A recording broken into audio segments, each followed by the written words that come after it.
Hi everyone, I'm Daniel, and today, as promised, I'm going to talk about my Wilson Richards deck that I brought with me through the first time that I played the Feast of Hemlock Vale. This is going to be an unscripted, just talking about the deck and what happened throughout the campaign without any spoilers for the campaign itself, just thinking about my thought process and what worked and what did not. This was a 3-player campaign with a Kate Winthrop and a Hank Sampson. So Wilson Richards was kind of the flex here. So Wilson we'll talk about a little bit. If you haven't seen his cards before, it's kind of important that you see his stat line, which is 3-3-3-3, and that's not very good historically, but he does have some abilities that help him out in that front. Reduce the resource cost of the first tool asset you play each round by 1. That's pretty good. And you get +1 skill value during skill tests on tool assets. There you go. The 3-3-3-3 is more like 3-4-4-3, something like that. And then his Elder Sign effect, +0. You may swap a tool asset in your play area with a tool asset in your hand with equal or lower printed cost. Sounds cool. I played, 6 scenarios, and I drew plenty of Elder Signs, and I never did this. Is that a mistake? Maybe. I just never felt like it made sense because either I had something that was a higher cost in my hand, or I didn't really want to get rid of the thing that was in play. I usually ended up just playing the tools that were in my hand. Anyway, he's the tool guy, right? His deck building is exactly that. Tools 0 to 5. Guardian cards. Yeah, he's a guardian. 0 to 4. And then up to 5 other improvised and or upgrade cards level 0 to 1.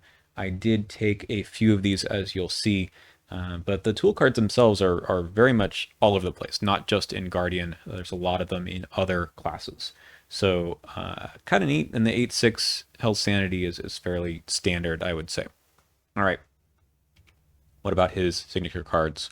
We've got Ad Hoc and his weakness, Hasty Repairs. So Ad Hoc is a 2-cost event. It is improvised and an upgrade. I don't think that means anything. Attach Ad Hoc to a tool or weapon asset you control, and as a reaction, after resolving an action ability on attached asset, exhaust Ad Hoc and discard a tool or weapon asset from your hand. Resolve an action ability on the discarded asset, ignoring all costs. Okay, ignoring all costs is huge, right? This means that you don't have to pay extra actions. You don't have to pay for supplies or ammo, anything like that. So really, really good. The problem is, how do you make this work? How do you actually have enough cards in hand that you want to discard in order to use this? And how on earth do you find Ad Hoc in your deck? You gotta attach it to something too. So what is that thing in play, a tool or weapon in play that you want to attach this to, that you're going to use the card over and over again for discarding things? That was a struggle for me. I used this a few times. Most of the time, I never drew the card, and I'd like to try this again. Hasty Repairs, while triggering abilities on assets you control, set your base skill to 0. Just get rid of it. You don't want this in play. You just spend the 2 actions or have someone do that. All right, so basically my idea here as the flex was to try to get clues and try to deal damage as necessary, and I needed to use tools to do so. And there's lots of good choices. Here is kind of what I went with. I'll show you my level 0 deck. I had a copy of Flashlight. Flashlight is a really cool tool to use, I think, for Wilson for getting clues, mostly because, as you can see, it has some uses, but really it's pretty cheap, right? 1 resource to play, and then you get a +1 skill value, but the -2 shroud, so it's kind of like 3, kind of like a boost of 3, sort of. So I used that a few times. I think that worked out pretty well. Gravedigger Shovel, +2 combat. It's really like +3, but it only does one damage at a time, which isn't great. The other ability is cool though, so this is something you might want to use to discard from your hand to just discover a clue. There's another card, Push to Limit, that does sort of the same thing as Ad Hoc, letting you take things out of your discard pile to just discover clues or deal damage. The other similar card here I used was Lantern. again, you get to use basically half a flashlight without ever having to spend supplies. So you just get -1 shroud, but +1 with your native ability, because that +1 skill value for tools is all the time. So this is kind of like you're kind of investigating at effectively 5 instead of a 3. Kind of, right? And you can also discard to deal 1 damage to an enemy at your location. Um, I did use this. I did use these abilities on the Gravedigger Shovel and on Lantern to play these from my discard pile. But this Lantern was kind of my idea of I want to attach ad hoc to it. Did it happen? Maybe once or twice in the whole campaign. Okay. The other thing I really wanted to make work was this pocket multi-tool. And the reason why is because I think the card is good for these low stat investigators in order for them to actually pass tests. So you can use it just, as you can see on the base value, you get +1 skill value for the test, you exhaust it, that's the end. That's good, right? If you're only going to be doing a test once or twice a round, it's not bad. But I really wanted to upgrade this to, as you see I will, to spring-loaded, so this becomes basically half a lucky. So if you do fail a test, you actually, by 1, you actually can exhaust it and pass instead. So retroactive. What else we have? I had 2 copies of Thieves Kit. This is another investigate, and you get some money back. Again, you can use your intellect instead of the agility, so that doesn't really matter, but it's a way of getting some resources. It's cheaper, seemed like a good idea. In practice, it doesn't give you another skill boost, so you're really just going at 4 to whatever the shroud is. Unlike Lantern, which basically gives you an extra reduction to the difficulty of the test, that's much better in my opinion. But I wanted to use that with the Cleaning Kit. Cleaning Kit is a new card in case you haven't seen it before. You can use supplies on Cleaning Kit to basically pay for the Thieves Kit or the flashlight. That I thought was a pretty good idea. I played Cleaning Kit once the entire campaign. I really wanted to upgrade it to its level 3 version. I didn't because I never saw this card. Other thing with supplies. The matchbox, kind of the same idea. It's got you can stack it with the Thieves Kit or with the Lantern or with the flashlight to get extra minus shroud. First time I played with this card, I think I made the mistake of not just using it whenever. The problem here is I was thinking, I'm waiting for a time when I need to investigate to get like 2 or 3 clues off of a location, and that just never really happened. Either Kate was getting clues faster than I could, or I was spending half my turn like moving and playing things, and then I wanted to just do an investigate, and it didn't seem like a worthwhile trade-off to play this card and then use it later. I could be totally wrong, but I never used it. It cost nothing, right? And I still never used it. It rarely came up in my deck. Something we'll talk about in this deck is I had very, very little card draw, especially to begin. And I wanted to like basically do a simple build here. I mean, it's pretty straightforward. It should be no nonsense for a campaign that you know nothing about, right? And it still was a little slow. I had a copy of Wolf's Mask. This actually could be used for the Thieves Kit too, which is kind of cool. I did use it a little bit. It came out more often than anything else did, honestly. And Alice Luxley is my one ally. She's really great. If you've not played her before, this was giving me an intellect boost. Sounds like I was just mostly getting clues, right? I mean, Hank Sampson could deal with enemies for the most part, and I did deal with enemies later, as you'll see. But this was a cool way to chip in for 1 point of damage and also give me +1 intellect. So I think she did really well in this deck. Events. Push to limit. This is the card I was talking about before that lets you take a card from your discard pile and resolve an action ability on that asset, ignoring all costs, and then shuffle it back in your deck. I did use this somewhat often to like just get a free clue with the shovel in my discard or deal 1 damage with the lantern. So I think there may have been a turn when I discarded the lantern to deal 1 damage, and then I played this to deal the 2nd damage. And it seems kind of silly, but when there are enemies out there and they need to go that turn, then sometimes you just do it. I also felt like this was a cool card because I had a lot of cards, as you'll see with the next one, that had a resolve and action ability as part of like a theme of this deck. So it seemed like it made sense. I skipped talking about the Sledgehammer level 0, sort of similar deal. This is a tool, it's a weapon.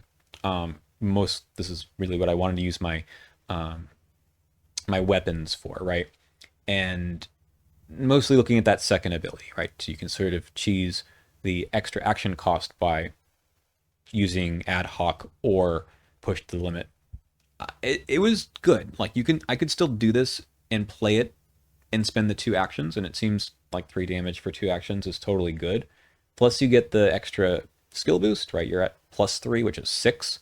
Honestly, really, really solid, I would say. The 2 hand slots is trouble, right? Look at all these hand slot items I have. And that's why I had 2 copies of Tinker to have attached assets take up 1 fewer hand or accessory slot. I use this to great effect throughout the campaign. I made uh, the Sledgehammer take 1 hand slot, the Pocket Multi-Tool take no hand slots. I was able to have quite a bit in play, especially because I was switching things back and forth with the tool belt. I had not played this card before, and I like it. I like it in Wilson. I could put this down, and if I had something that I needed to kill, then I switched the Sledgehammer out and took something back, like the Lantern back. I would put the Pocket Multi-Tool out for the Mythos phase for passing treacheries, and then take it out once it was exhausted. All kinds of neat things you can do here. Tinker made it work also, but I think this card was well worth it, and I played it a lot. Honestly, it did come out. Last card here, Task Force, no picture on Arkham DB yet, but I like this card a lot. So this is a double, so you spend 2 actions, and then you basically get 3 things out of it. So someone at your location resolves an action ability without paying its action cost. You do have to pay the extra cost for Sledgehammer, but it is still just a discount of 1, which I think is good. Move to a connecting location, discover 1 clue. So you do all those things, or you spread it across the team. I think this is a really good card, and people might be sleeping on how much this really smooths things out across the team. I use it a lot. I use it on myself often, but it got a lot done. It's worth the 2 resources for basically an extra action and a testless clue. I think that's kind of what this is doing. So there you go. Those are all the cards. I included 5 skill cards here to help draw, right? The Perception, Overpower, and Guts really do help draw through the deck a little faster. I didn't want to put other nonsense in here. Like I said, first time through campaign, I don't know what it's going to be testing. And I think these cards are just good skills to put into a deck that has all 3s. The Guts even passed a lot of tests, especially with the Pocket Multi-Tool with it. But getting up to 5, you do pass with Guts. You really do. So in many other iterations of this deck, I try to put other kinds of things in for the skills, but this is just this was perfectly fine. All right, so that was the base idea. And like I said, a lot of it worked, and then I didn't draw a lot of other things. Honestly, the most disappointing part was not drawing ad hoc basically ever until maybe the last couple scenarios. So how did I try to fix things to make my plan work a little better? Couple of things. So this is the very last iteration of the deck. Lots of stuff in the middle, but I tried getting Thieves Kit level 3. I thought getting the extra skill boost would help.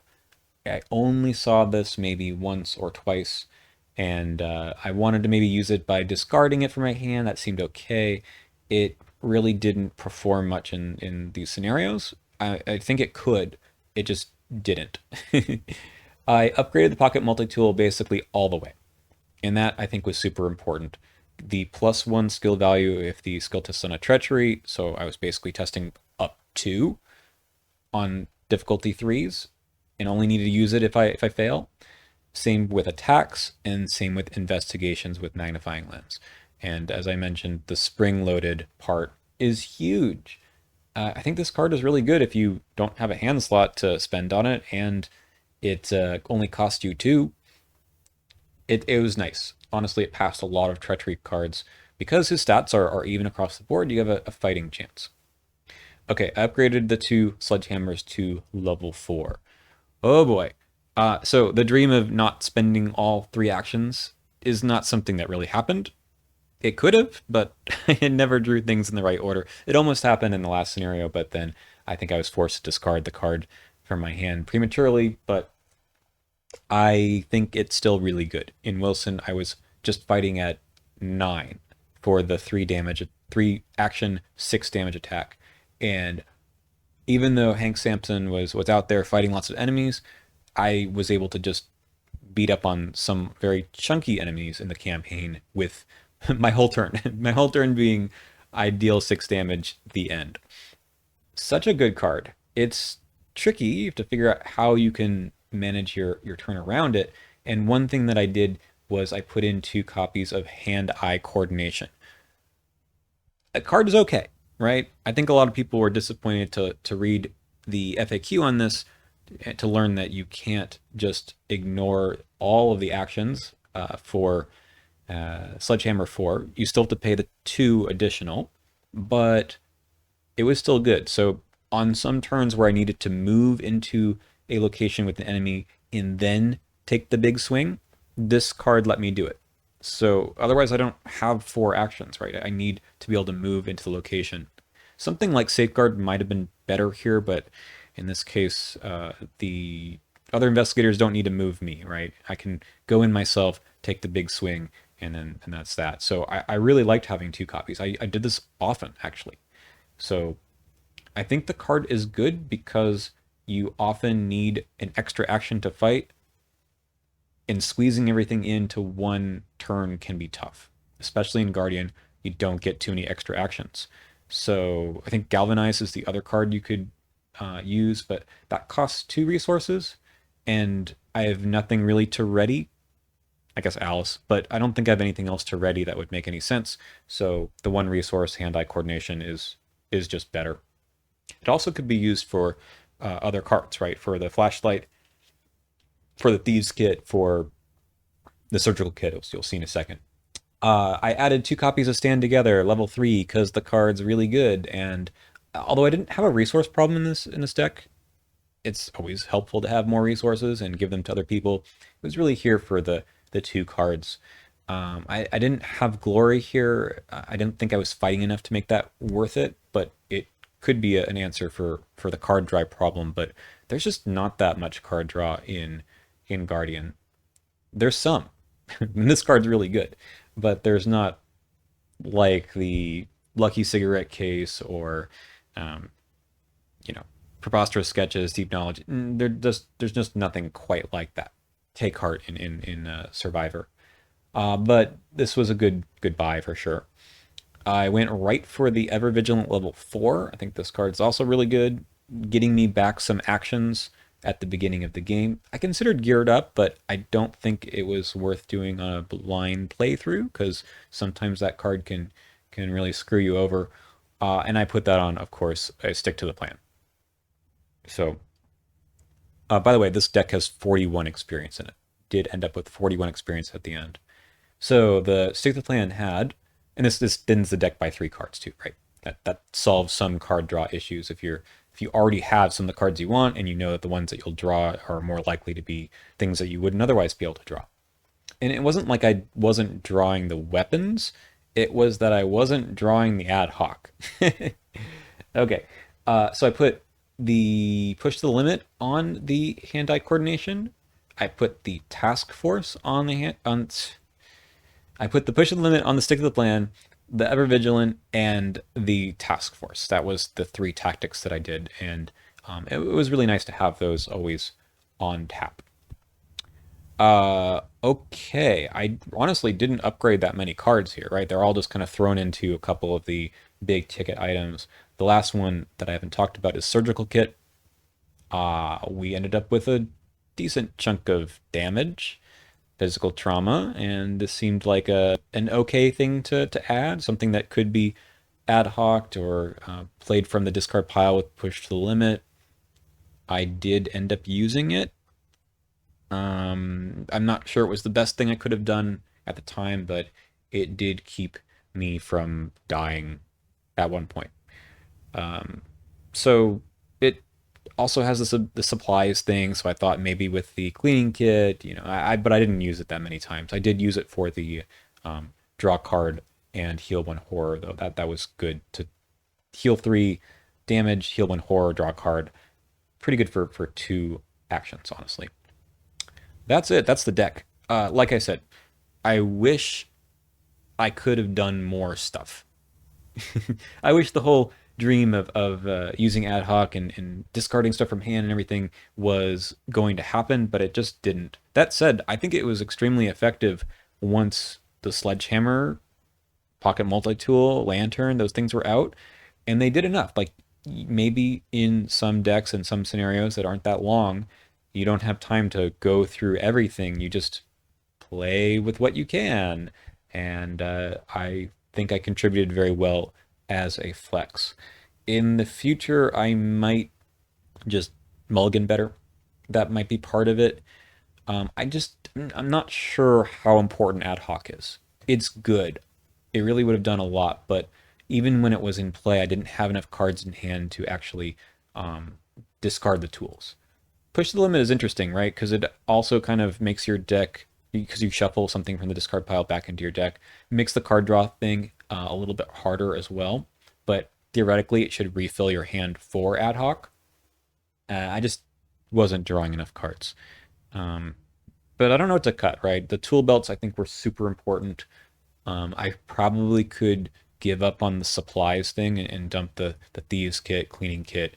As you can see, I dumped the matchbox because they were doing nothing for me.